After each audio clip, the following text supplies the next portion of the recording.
can you tell me about how the roads are looking out there? They're looking pretty bad right now. They just need to drive real careful, stay off of them as much as possible. How many road crews do y'all have working, and what are they doing?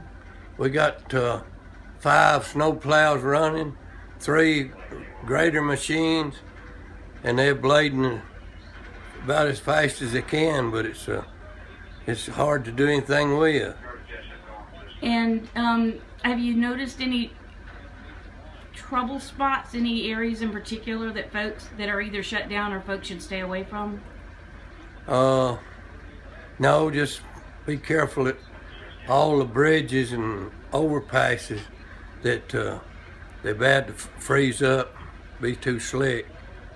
Most any of the hills right now is slick as everything. And have you all received any indication as to when things might let up? About 7 tomorrow morning.